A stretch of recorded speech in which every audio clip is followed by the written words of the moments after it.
Chers auditeurs de Haïba FM, bonjour. Vendredi 18 janvier, je vous souhaite un bon vendredi de prière, de recueillement et d'harmonie dans vos familles.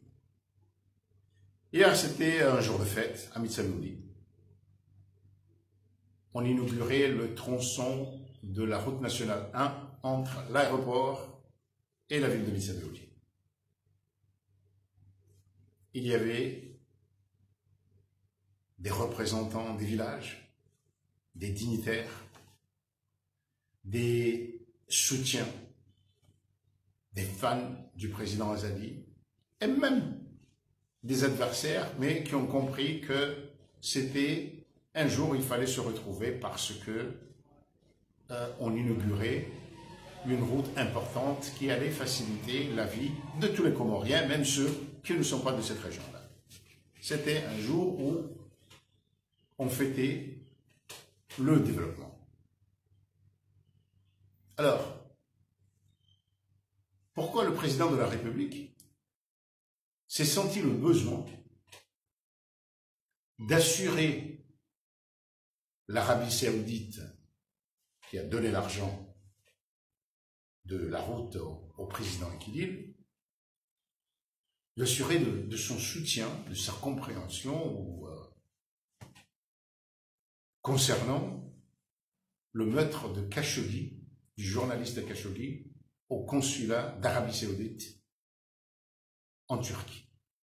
Pourquoi?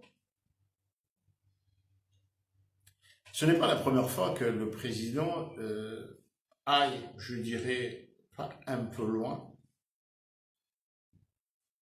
mais prend le parachute pour aller au-delà de ce qu'on ne peut pas comprendre.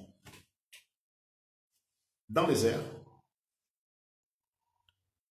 parce que dire que parce qu'il y a des milliers d'assassinats ici et là, de meurtres, alors nous ne devons pas dénoncer le meurtre de ces journalistes, ce n'est pas digne d'un père, d'un éducateur, parce qu'un président de la République, c'est avant tout un éducateur. C'est un modèle, c'est un enseignant pour la population et surtout pour les jeunes. Parce que le respect de la loi, on ne l'enseigne pas aux enfants en disant, bon voilà, il y a trop d'accidents là, donc s'il y a un accident au mépris du règlement, c'est pas important. On n'en fait pas un cas. Et si, il faut en faire un cas.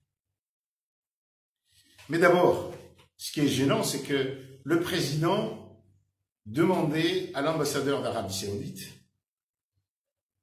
de porter le message de notre solidarité fraternelle à ce pays à qui on en veut beaucoup parce que il y a eu un meurtre commis alors qu'il y a des milliers de meurtres.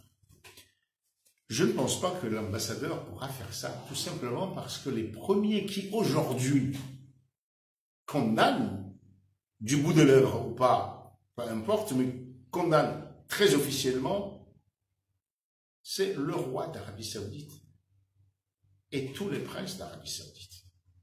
À tel point que des inculpés sont condamnés à des peines terribles, puisque, je crois bien, on parle aussi de peine de mort.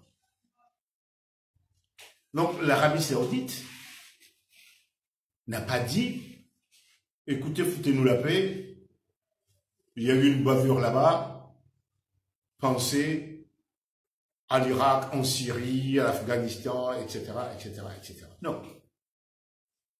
Malgré tout, l'Arabie Saoudite, quelque part, sait qu'elle a beaucoup de pétrole, mais c'est un pays qui vit dans un cadre international. Il y a des choses qui se font et des choses qui ne se font pas. L'Arabie Saoudite doit respecter aussi les conventions internationales. Un crime dans un établissement diplomatique d'un pays tiers ça n'est pas quelque chose qui arrive tous les jours, Monsieur le Président. Pas du tout. Or, vous devez dire à nos diplomates jeunes que, en aucun cas, l'ambassade des Comores ou le consulat des Comores dans tel ou tel pays ne peut être un endroit où on tue, où on descend un opposant, par exemple. Mais ce qui est encore gênant, c'est que ces Irakiens morts, ces Yéménites morts, ces Syriens morts, ces Palestiniens morts. Mais, je ne voulais pas le dire, Monsieur le Président, mais permettez-moi, nous savons tous que l'Arabie Saoudite y est pour quelque chose, puisque elle le fait ouvertement, c'est le Yémen. Mais même en Palestine, aujourd'hui, et cela n'est un secret pour personne, que l'Arabie Saoudite, certes des Arabes, des Saoudiens donnent de l'argent à des Palestiniens, à des réfugiés, mais l'Arabie Saoudite coopère, collabore avec Israël. Alors, mais bon, moi, je veux qu'on revienne à la fête d'hier. Mais Monsieur le Président, vous êtes le père de la nation. Vous êtes aussi le président d'un petit pays de la Ligue arabe. Ne serait-ce pas bon, ne serait-ce pas louable de coordonner, de dialoguer avec des pays qui sont aussi des pays qui nous sont très très proches, qui sont pacifiques, sages, comme le Yémen, comme le Koweït. Cela nous aurait évité la bourde qu'est notre comportement, c'est plus qu'une bourde, mais une bourde.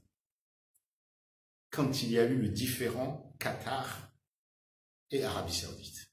Aujourd'hui, Mike Pompeo, le ministre des Affaires étrangères,